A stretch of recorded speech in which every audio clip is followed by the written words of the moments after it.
Today's Patreon shoutout goes to Z. Yarok the Desecrated versus Extus, Oriq Overlord and Awaken the Blood Avatar, Nicol Bolas the Ravager, and Kalamax the Stormsire. Now, I've just finished playing a game with this deck in which we couldn't get into a third land before turn 7, I think it was. I'm going to risk that one simply because we can get into Nature's Law off the Sol Ring. We just have to hope that no one blows up our Sol Ring on turn 1. So let's risk it. A tap land, and that is a Sedgery Shelter. Target creature gains protection from a colour of your choice. And we get into Rite of Replication. Let's go for our Sol Ring on turn 1 and keep everything crossed. A mental note from the Kalamax player, being played by Gogo, by the way. Friend and patron to the channel. Big thank you to Gogo for playing these games. Means that at the very least we'll end up in a 1v1 situation if these two decide to scoop. Milled a Locust Guard and a land, by the way. And Urborg comes into play, and that does bode well because we want to be playing Dread Presence in this deck. We want to get down Dread Presence and then do something like Rite of Replication. And then we can get a bunch of landfall triggers going with all of our lands now that they're all swamps thanks to the Urborg. I think now that we've gotten into that land, why don't we get rid of a basic instead with the Harrow, and then we can go Nature's Law as well. We'll go for a few blue sources. And then we can go Nature's Law here, and already on turn 2 this is going way better than the last game. Nature's Law can just be a Triome, we'll get the tap land in. Talisman of Dominance from the Grixis player, along with a Wayfarer's Bauble. And now a Midnight Reaper, so not holding up any removal for the Yarok, potentially. So do we just risk the Yarok? There's a Skull Clamp, which goes nicely with the Bloodghast. I think I'm going to go for Titania instead so that we can carry on making lands this turn. And we'll just grab back the... We'll take the Windswept Heath out of the bin. We can tap it down for mana thanks to the Urborg. And that is Growth Spiral at the end of the turn for the Kalamax player. See if they can get another land into play. They do, in their own fetch land. And then cracking the Bloodstained Mire. And shocking down a Steam Vent, so it might be that they've got something. In fact, they must have something, because what other reason would you have to shot that down? A Fleeting Distraction, just to draw a card. Now, do we play around Graveyard Hate or not? Yeah, I think we can get ourselves into a token while we've got the chance. We'll crack the Windswept Heath. Go for a Tropical Island because all of our stuff is black now anyway, all of our lands. Put the Clamp on the Elemental token and we'll pass at that. Kalamax entering the battlefield. The ramp continuing from the Grixis player, that is a Talisman of Indulgence this time, and they had Solundi Vision come down as Solundi Isle. Now Shriekmaw, which one do you go after, the Kalamax or the Titania? I dare say they go after Titania here. Yep, pointing it over there. And they draw a card from the Midnight Reaper, but also from the Village Rites, sacrificing it while the Shriekmaw Evoke trigger is on the stack. So drawing 2 cards from the Village Rites and 1 from the Midnight Reaper, it sees the Shriekmaw die. So there are 8 cards now. Probably should have put the Skull Clamp onto the Titania actually, because that was always going to go down over the Elemental. So that is a misplay on my part. Kami of False Hope is a fog effect. And yeah, people are running spot removal. A Doomblade onto the Kalamax is really good to see. Alright, that's a good one. Ancient Green Warden. We can play lands from the graveyard. I'm tempted to go Painful Truths, but I think Ancient Green Warden would be nice. Although we don't have any landfall stuff at the moment. Let's swing in before we do anything else. I don't think that the Extus player is going to block here, but we'll test them. And they do take a hit for 6, as we expected. So I'm thinking we go Obnixilis instead here. And then we'll put the Clamp on there. Not going to pretend to hold up counter magic or anything. There is the Sentinel Tower again from the previous game. Wayfarer's Bauble being cracked by the very quiet Grixis player over there, just deciding to get the ramp on the go for the first few turns. Knight of the White Orchid for what looks like an Azorius deck at the moment. Let's see if they go for a red land with the Knight of the White Orchid. Yep, they go for a Triome and then had a Mountain to play anyway, so definitely a Mardu deck. And there is Young Pyromancer. So it's likely that they've gone the same route that I went with Extus and went for a bunch of instants and sorceries. Now there's double blue being held up over here, so yeah, if any deck is likely to have counter magic, it's a Grixis deck. There is a Beast Within. Let's see if we can land the Ancient Green Warden. I'd love to be able to play a land or two out of the graveyard, but the Grixis player is holding up priority over there. And there is the counter spell, so not getting the Ancient Green Warden off, unfortunately. So let's swing in towards the Grixis player and start dealing some damage over there. A Ponder from Gogo, and shooting with the Sentinel Tower the Young Pyromancer. So that goes down and draws them a card with the Midnight Reaper over here. Yeah, everyone's looking in our direction, I think, because we're a Yarok player, and arguably rightly so. But we're about to see the types of things that Gogo wants to do in this deck, and that might make people pay more attention to him. A Shadow Rift, killing off our Obnixilis will draw us cards at least. Might be time to go for Beast Within onto the Sentinel Tower. A Scape Shift is very nice. Then a Charge Through will kill off the Night Reaper with the Sentinel Tower. Oh, actually, they shot our token and gave this Trample with the Charge Through. So that was targeting the Nightmare Reaper, or Midnight Reaper. Then tapping down Forbidden Orchard, a Spirit comes into play over here and casting Opt. And now shooting the Midnight Reaper. So that triggers on itself, draws a card. The Mardu player is up to 6 in hand. And 5 cards in Gogo's hand. And deciding to leave it there, going over to the Grixis player. And that is Dictate of Kruphix. So we're all going to start drawing cards. That does have Flash, so it's curious that they've cast it there. They could have done it at the end of Gogo's turn to maximise the amount of cards that are drawn. And then the dreaded Ashiok Dream Render. I'm glad to see this graveyard exiled, to be honest, because if there's a Mizzix's Mastery or something, then they can cast all those cantrips and go crazy. I'd rather have been able to grab a thing or two from the bin there, but we didn't play around the graveyard exile like I said we should. Swinging in both of those at the Ashiok. They do have a Spirit to chump block with if they want to. But deciding to leave their Spirit in play and take the Ashiok down to 1, so they've only got 1 more activation on that. We don't have any means of searching our library, but we do need to play around the fact that we can't do that. And as soon as I say that, we get into Vamp Tutor. Draw another card from the Dictate of Kruphix. And there's a Damnation, which we very much don't need at the moment. Oh, of course, we've got Scape Shift, which searches the library. That's annoying. I was actually looking at going for Scape Shift maybe this turn, but maybe it just has to be Yarok. So we'll play the Yarok, and let's go for an Equip with the Skull Clamp, and we'll hold up the Beast Within. Yeah, maybe we go Beast Within now onto the Sentinel Tower. I'll go through to the end of the turn and see if Gogo does anything. Pass priority on my end step.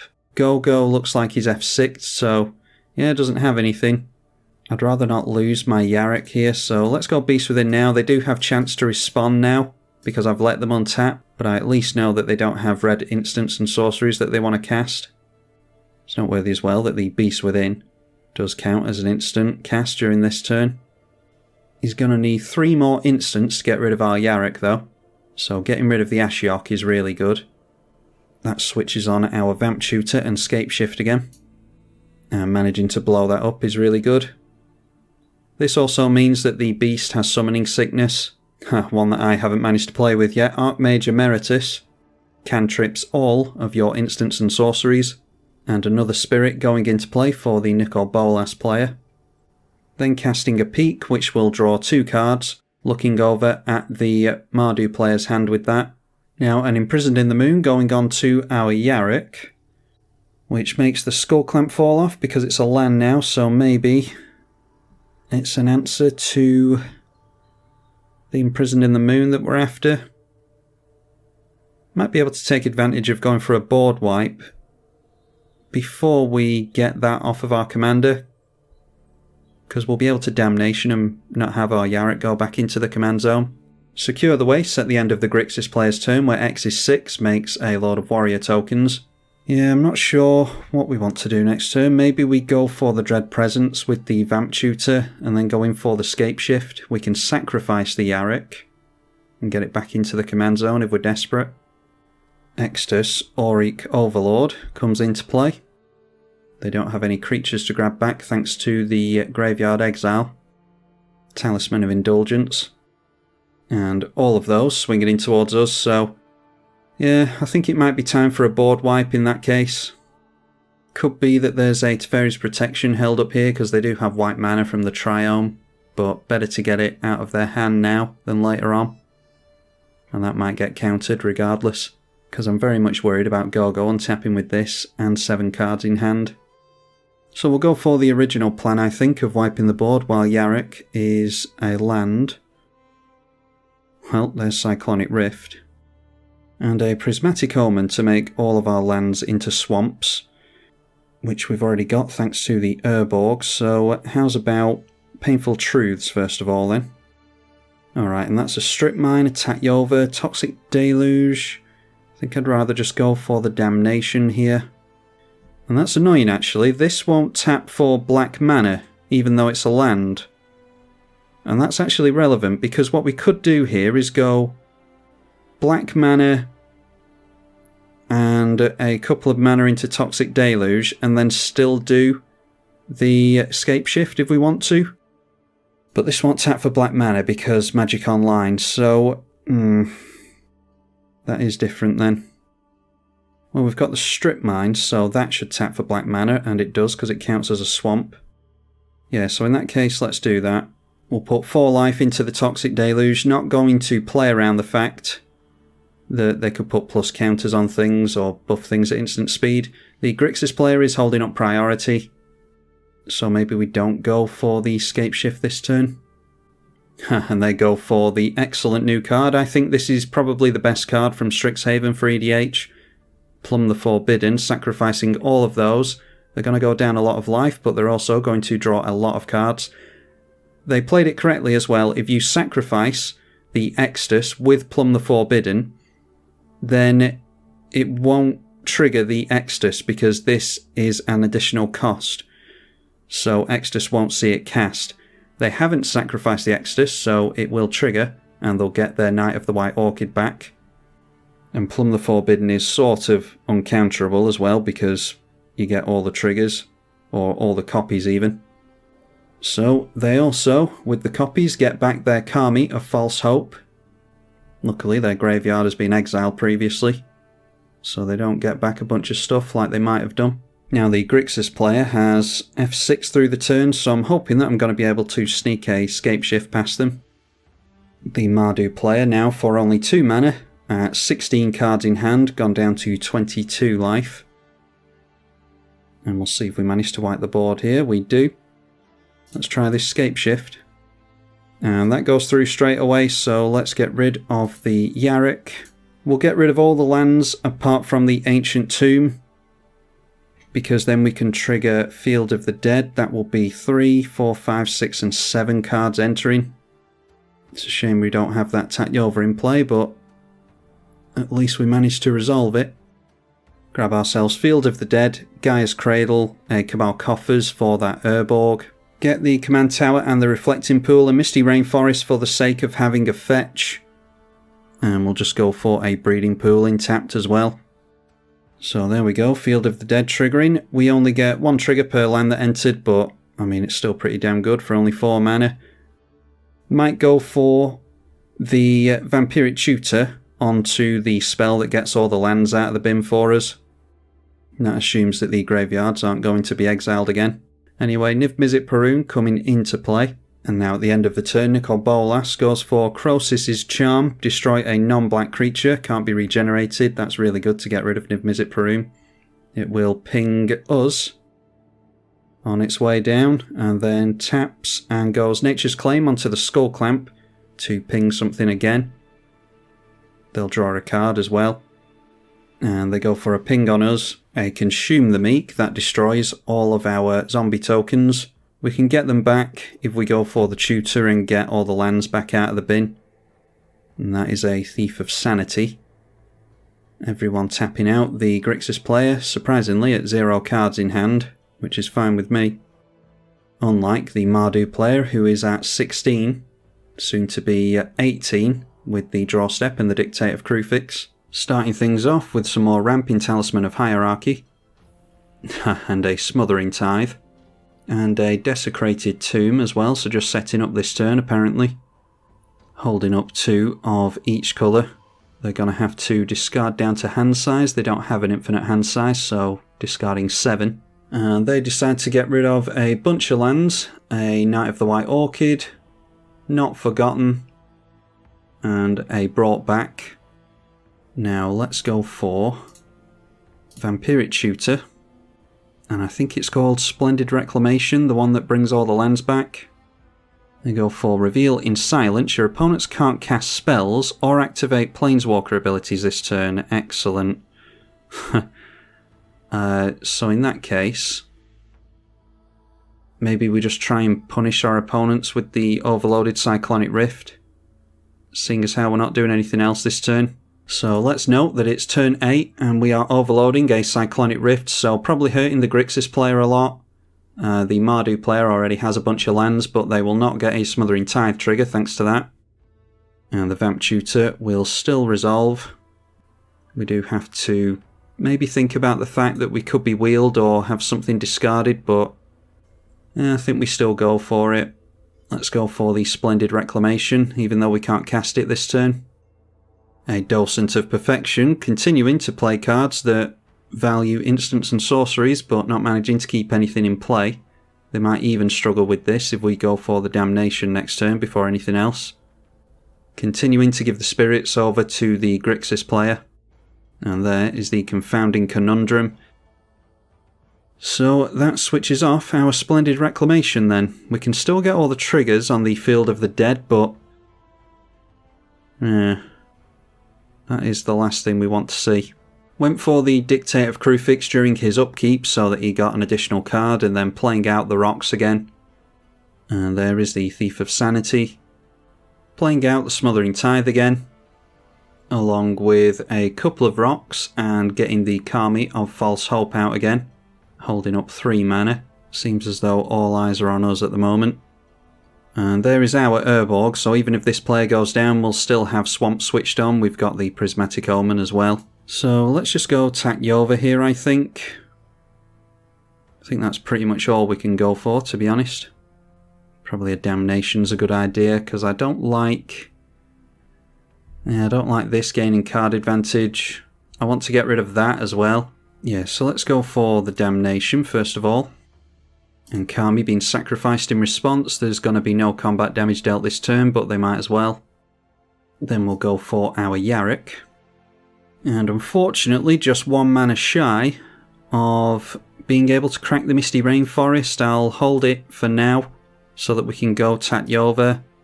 And we'll play out the forest. We'll at least draw a couple of cards with that. It'll allow us to get out the Prismatic Omen as well. We'll start gaining life here as well as making some zombies. This isn't a Field of the Dead deck, it's just a general Lands Matter deck, but I had to put some form of Lands Matter shenanigans in here and decided to plump for Field of the Dead because I knew that everyone would see Yarok and worry about it.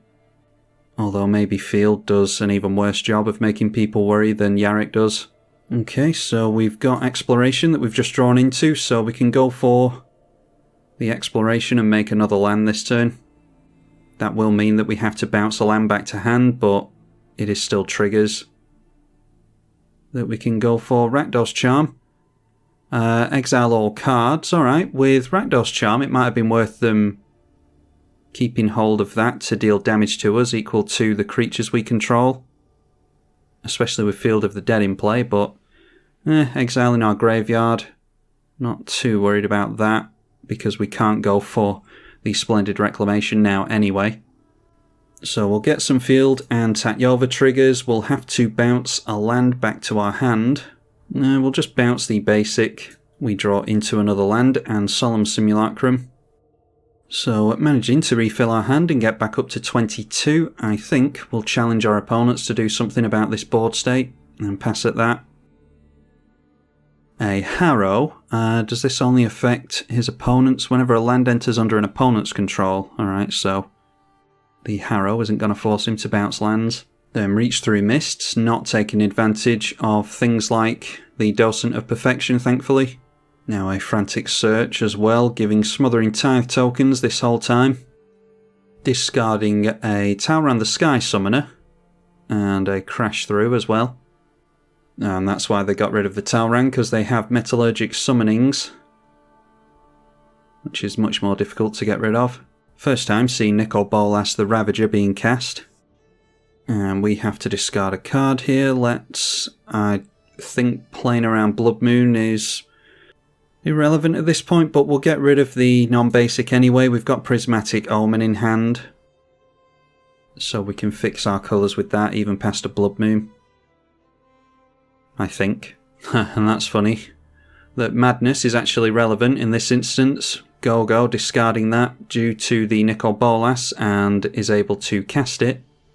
So we'll draw a card, trigger the Metallurgic Summonings, and Forbidden Orchard is going to continue to give the Grixis player spirits. Nicol Bolas flipped into the Arisen, so now we've got a big Planeswalker to deal with. And they decided with the Nicol Bolas Arisen to go for the -4, and that is reanimating the Niv-Mizzet Parun. Not sure how many board wipes are still available to everyone, because I've used a couple along with the Cyclonic Rift as well. Yeah, we've got Grixis and Mardu at the table, so I bet we might have some board wipes to come just yet. Maybe a Blasphemous Act over here, don't think that's been used yet. Costly Plunder, sacrificing an artifact to draw 2 cards before the Mardu player's turn starts. They've got plenty of artifacts to sacrifice. That does trigger the Niv-Mizzet, so they will draw a card and ping something. And the 1 damage went on to the Yarok the Desecrated there, luckily. The Niv-Mizzet Parun does not have Death Touch. Extus Oriq Overlord coming into play again. And it might be that we see some kind of combo win here, because plenty of mana, plenty of cards in hand. And a Ruinous Ultimatum. So yep, speaking of board wipes. And now the attention swings round to the Mardu player, the Niv-Mizzet pinging the Mardu player. And Extus looking to get back the Realm Cloaked Giant, which is a cool bit of tech that you can do with Extus and adventure cards. That counts as a creature in the bin, but you effectively grab a board wipe out of the bin, because that 5 mana cast off kills all non-giant creatures. So that's great that the Mardu player can consistently grab themselves a board wipe. This is very much like how my deck was supposed to run and didn't manage to get it on video yet. It does, however, get rid of, what was it called? The Confounding Conundrum. So that means that we're able to... Yeah, our graveyard has been exiled now, but we can do things like Solemn Simulacrum at least and build up a little bit of a board with Field of the Dead still. Blood Crazed Paladin comes down with a plus counter on it for each creature that died. So that comes down as an 11/11. Not bad for 2 mana. The Desecrated Tomb back in play again. And now a Tormenting Voice. These cards go very well in Extus because you can discard a creature and then just get it straight back out. So, not sure what they grabbed there because the client's going all over the place as usual. This is something that Bootleg Greedo always finds incredibly amusing, and it is amusing I suppose. Draws 2 cards with Tribalkai, and it didn't actually bother to tell us what they discarded or what they brought back with their commander, so the log is largely pointless sometimes. Anyway, Sol Ring coming into play as well. They are down to 5 cards in hand, and because they grab back a creature with their Extus, that does trigger the artifact to get them a bat token. And there is Tormod, that will get them into zombie tokens every time something leaves the graveyard.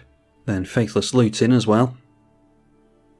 They will be able to flash that back if they want to. This time grabbing themselves a Knight of the White Orchid. And that of course triggers Tormod and Desecrated Tomb.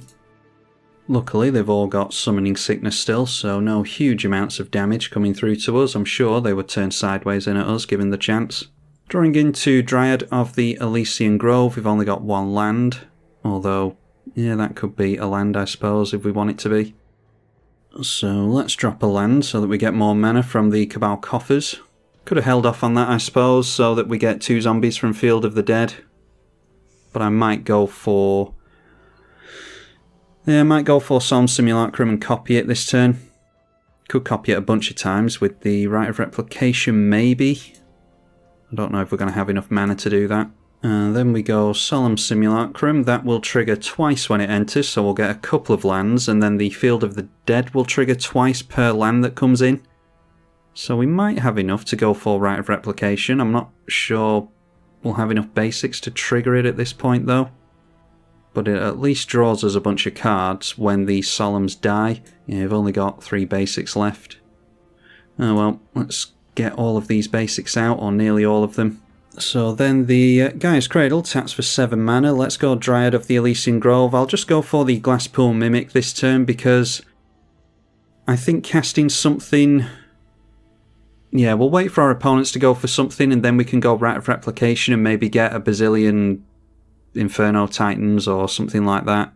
Let's just go Glasspool Mimic here. Get our last basic out with the Solemn Simulacrum. And that triggers twice again, but we've only got 1 basic left. Really missing the Tatyova here, unfortunately. And then we might as well, with the floating mana, throw down the Prismatic Omen, because we're likely to lose that Dryad. And we will pass the turn there, I think. Okay, the middle player, the Grixis player, is telling Gogo not to choose Ashiok. We don't know what that's for at the moment. But anyway, casting a Deep Analysis to draw 2 cards, staying at 7 in hand. And then Omen of the Sea, then flashing back the Deep Analysis, pay 3 life to do that, and he's gone up to 9 cards in hand. Then casting Leap as another cantrip spell. Feed the Swarm goes on to the Smothering Tithe. Feed the Swarm should go in every non-white, non-green deck, in my opinion. Black decks, Grixis, Rakdos, Dimir, and we've just seen why, one of the few ways to get rid of something like a Smothering Tithe.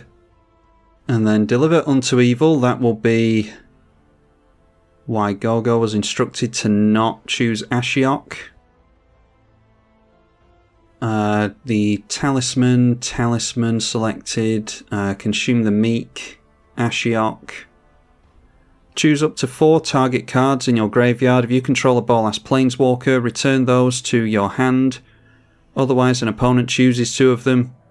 Leave the chosen cards in your graveyard and the rest go into your hand. And they've obviously pointed that towards Gogo. So he wants his Ashiok back, in other words. And Gogo fully cooperating with him here. I would assume he would want Consume the Meek and Ashiok, and yeah, that's exactly what he says. So casting the Consume the Meek will rid us of the zombies, and Dryad of the Elysian Grove, our opponent gets rid of their very big 11/11, which we could have chumped anyway. Some tokens as well, so not the worst thing. We'd obviously rather keep the zombies in play so that we can start getting rid of players. Malakir Rebirth goes on to this thing, so it'll come down not quite as big, I don't think, but it'll still be a big creature.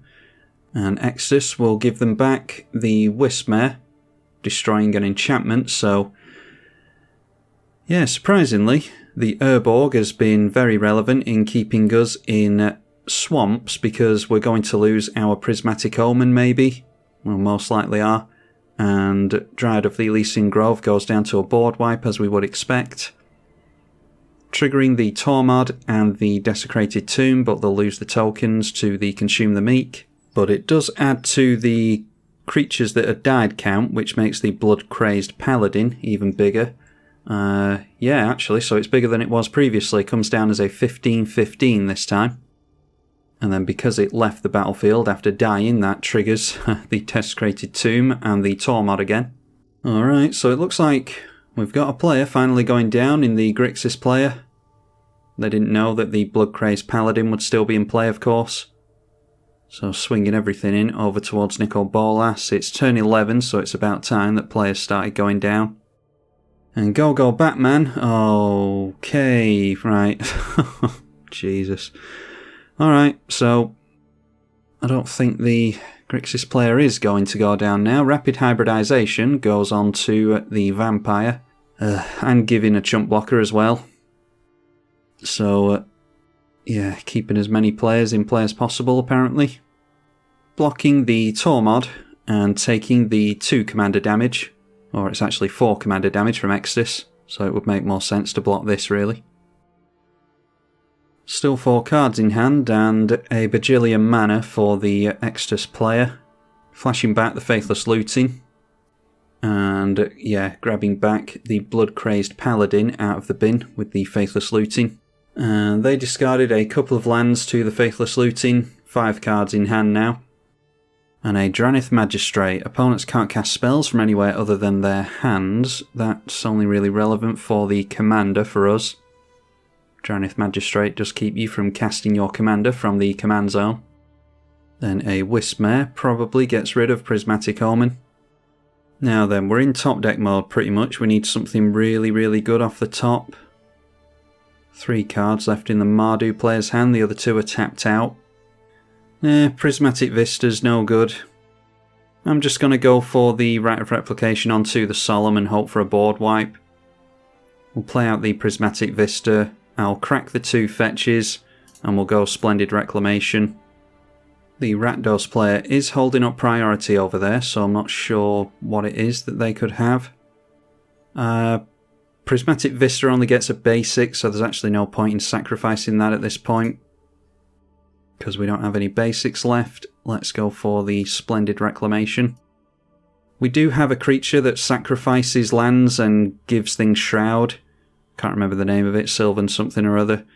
So we could sacrifice all of our lands and then hope to land Splendid Reclamation and get all the lands back for a bunch of landfall, but I'm not going to play around that at this point. Might be that the Mardu player has some spot removal in response to us going for Solemn Simulacrum with the Rite of Replication, but there's really nothing else we can do at this point, so we might as well go for it. Haven't seen too many crazy creatures that I can copy really, so deciding to just plump for the Rite of Replication here, and we'll see if the Mardu player wants to get rid of it in response to make the Rite of Replication fizzle. It does not. Luckily for our opponents, we don't have any lands left. So we end up with 8 zombie tokens. We've got 5, 6 and 7 Solemn Simulacrums, so a board wipe would refill our hand. Is anyone going to wipe the board when we've got Solemn Simulacrums? They're probably forced to if they don't want to lose the game. It's the lesser of 2 evils. We'll go down the middle, just so that we can gain life with our Yarok. Whispers of the Muse, cantrips continuing. Twisted Image. Scrying 2 with the Omen of the Sea. Then Visions of Beyond. Gogo has 22 cards in his graveyard when he casts that, so he draws 3. Then Careful Study, loot twice. And Blasphemous Act, so yet another board wipe. That will refill our hand at least, so I'm actually not against that. And Blood-Crazed Paladin coming back into play in response to the board wipe is going to be the biggest it's been yet. So that probably means that we are done for next turn, I would imagine. See what we draw into. Just getting into a bunch of lands. Crucible and Ramunap, Bloodghast, yeah, there's absolutely nothing there for us. Ending the turn with a Smuggler's Copter. Now it could be that Gogo could keep us in the game by giving us a Spirit token, but seems as though he's teamed up with Nicol Bolas. So I'm just going to tap out here and show my opponents that I don't have anything. And more Graveyard Hate, Ashiok Dream Render. Getting us to mill 4 cards and then exiling everyone's yards. And that's annoying, they got rid of an Icy from us before exiling everything. Sylvan Safekeeper is what I was thinking of before. 3 visits, and a Wood Elves as well. Nicol Bolas the Ravager back in play. So we'll discard a land. If we make it round to our turn, we can always play it with the Crucible or the Ramunap, and it is the worst fetch between Marshvats and Polluted Delta, because it can only get a swamp. The only saving grace here is that the Mardu player is down to what will be 2 cards in hand after the draw step. Can cast anything he draws into though. Now the 27-27 goes in towards us. Let's see if Gogo feels like saving us, or if he feels like drawing the game to a close. Yep, just allowing us to go down, so his loyalty is with the Grixis player here. Yeah, it's probably the right decision to let us go down. I mean, I think that we should have seen the back of the Grixis player at this point. Definitely should see the back of me. I've got Vesuva in hand for the Field of the Dead. I'll probably take Field of the Dead out of this deck because this is just played out like a typical Yarok list. And I actually want it to be more like the card that I keep forgetting the name of. What is it? I wanted it to be more of a Dread Presence deck. Probably should have tutored for it when I had the chance instead of going for the Splendid Reclamation, but I wasn't expecting so much graveyard removal. Anyway, we'll see what happens from here. Very much like in this Extus list. Skull Clamp for those bats, and begins to clamp the bats. Now recasting their commander before they go for an instant or sorcery, I imagine. Although I don't think they've got a graveyard now, do they? They've got Oriq Lawmage in the graveyard, and they've got Realmcloak Giant as well. This is a really good one. It's Entomb on a creature, and now they've got it in hand after casting Thrill of Possibility, so they've discarded that to the Thrill of Possibility and then got it back with their commander, triggering for another bat token, ready for the Skull Clamp. 5 cards in hand, ready to go up to 7 with the clamp, I imagine. And now it's Ram's expertise to get some tokens into play. They can cast a 3 CMC spell for free, and the free spell is Grim Haruspex. They've only got a couple of creatures that are non-token, but if this game is anything to go by, they'll be losing those creatures sometime soon. Going for the clamp on a servo. That'll take them up to 8 cards. And now deciding to get down the Oriq Lawmage to get Summoning Sickness away from that. Gogo recasting Kalamax, the Stormsire. And then Conqueror's Galleon as well.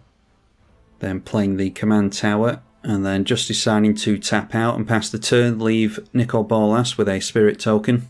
Nicol Bolas deciding to transform, and drawing 2 cards with 4 mana available. And now a last one standing. Choose a creature at random and destroy the rest, so that's a board wipe, leaves a servo token in play, and that is excellent, ready for the Ashiok to exile the graveyard yet again.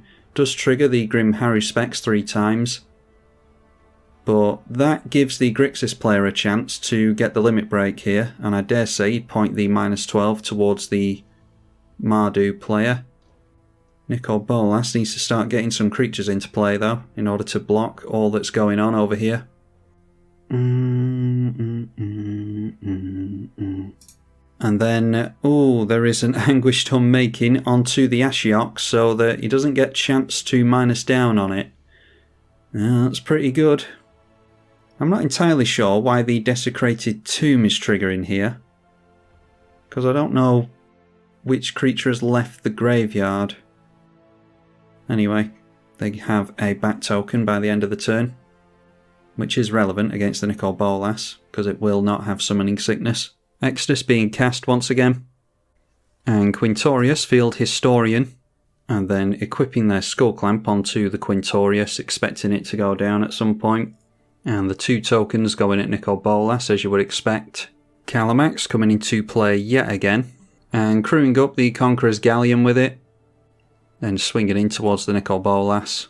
And with the newly transformed Conqueror's Foothold, deciding to go for tap and draw a card.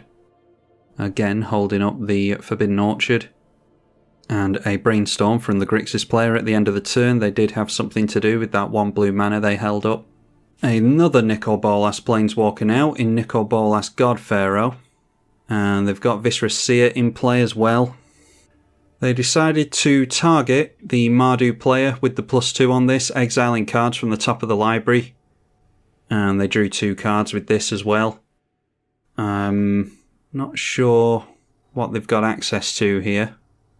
You can cast the card without paying the mana cost until the end of the turn, but they could play the spell without paying the mana cost until the end of the turn. Skull Clamp going on to... not sure what that was, I think it just went on a bat token. Now a Sat's Will from the Mardu player. And they do control their commanders, so... yeah, they get the Oriq Law Mage back. And they will get both of these. Exiling the Grixis player's graveyard and get a bunch of Thrall tokens. The Quintorius and the Desecrated Tomb trigger. So the graveyard exile continues.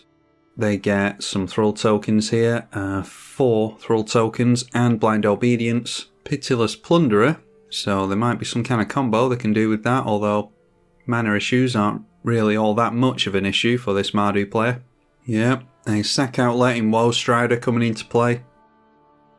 So a Woe Strider along with the Pitiless Plunderer means a lot of treasure tokens. But the Grixis player has something to say about it apparently. Oh good god. Evacuation. The game continues, deciding to end the turn by casting a Bygone Bishop. Whenever you cast a creature spell with CMC 3 or less, investigate. Looting with Conqueror's Foothold. 3 visits and tapping down the Forbidden Orchard, this time giving it to the Spirit player, or the Mardu player even. So go after 2.5, 3 hours, whatever it's been, and turn 14 deciding to maybe try and get rid of the Grixis player at this point. Drawing 2 cards with Nicol Bolas the Arisen. Casting Fact or Fiction. And it's a bunch of lands, Hour of Devastation and Mystical Dispute. So it seems pretty obvious at this point that this Grixis deck is a Nicol Bolas deck. And deciding to take the board wipe, bins the lands and the Mystical Dispute. Casting the Hour of Devastation, the 10th board wipe of the game. Then a target opponent exiling cards, and this time it is Reconstruct History. So they can get an artifact, an enchantment, instant, sorcery, planeswalker from graveyard to hand. Goes for Hour of Devastation and Evacuation, so yeah, the Grixis player just plans on having no creatures in play, so that's probably their win condition here, is going for ultimates. The ultimate on this isn't the best, although it does get rid of things like the Desecrated Tomb, which has done a hell of a lot of work this game, along with the Skull Clamp as well. The ultimate on this is probably going to get rid of the Mardu player eventually.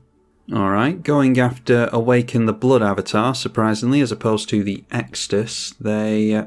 They've got a decent number of cards in the graveyard. I'm not sure how many creatures they've got though, because in typical Magic Online fashion, can't leave the graveyard open. Grabbing themselves an avatar token. And then Pitiless Plunderer coming into play again. The Desecrated Tomb triggered again. I'm not sure, again, how... It's difficult when you're not actually playing it. The game can't slow down for you. You can't hold priority to slow it down, so it's difficult to follow some things sometimes. I don't know what's left the graveyard to trigger that, but anyway, they've got a bat token. And then when the bat dies, they get a treasure token and draw a couple of cards. Playing Impulsive Pilferer. They are paying extort costs though. Equipping the Impulsive Pilferer with the Skull Clamp will draw some more cards and make a treasure token, or 2 treasure tokens. Now, Mausoleum Secrets. Search for a black card with CMC, it is 6 or less, equal to the number of creature cards in your graveyard. Put it into your hand and shuffle. And they extort their opponent again. So maybe there's some kind of burn spell they can go for. Don't know if they run Lightning Bolt for a cheap instant. Well, no, apparently they went for a Dockside Extortionist. Yeah, I was thinking that maybe our opponent should have done whatever they're planning in the second main and maybe swung in with the Avatar first if they're planning on doing something like this. Yeah, they go for Evacuation now. Maybe could have encouraged them to do that before doing all this stuff, I'm not sure. Everything gets bounced by the Evacuation. Then Fracture goes onto this Nicol Bolas, and they leave the Nicol Bolas the Arisen in play. Kalamax again, and drawing a card with Conqueror's Foothold again. Now the Grixis player goes for Cruel Ultimatum and points that at go-go. Target opponent sacks a creature, discards 3, loses 5. You return a creature from graveyard to hand, draw 3, gain 5. And they didn't have a creature to grab back from the graveyard, but they do go up to 6 cards, and Izzet Signet. Now minusing down on the Nicol Bolas and bringing that into play again. Then target opponent exiles a card again, and they can cast the Selfless Glyph Weaver here if they want to. Instead, going for Deadly Vanity. Choose a creature or planeswalker, then destroy all other creatures and planeswalkers. So they blow up their own commander and keep the Nicol Bolas God Pharaoh in play. Dockside Extortionist being cast again by the Mardu player. And Grixis casts Opt. Recasting Quintorius Field Historian. They've paid the extort cost both times.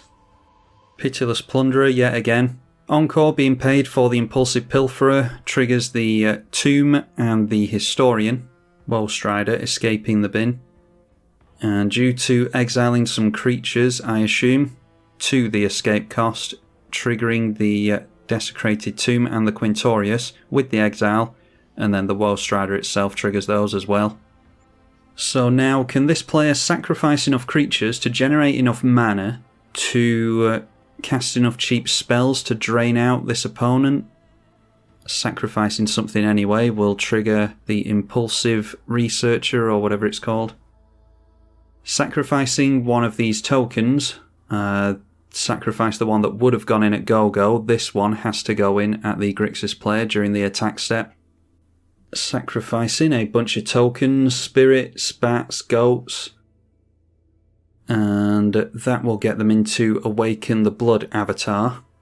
It will trigger the Pitiless Plunderer, get them into a bunch of treasures. The Extort being paid with a treasure token. That might have been what it is, I caught that. So if you cast the avatar side of your commander, then it will hit the bin as a sorcery, and then you put it back in the command zone if you choose to, and that will have a creature leave the graveyard, which triggers things like the Desecrated Tomb. So yeah, I might have missed that a few times previously, but just caught it there. Extus down to less than 5 minutes to finish the game up. Sacrificing the Impulse Goblin instead of swinging in with it.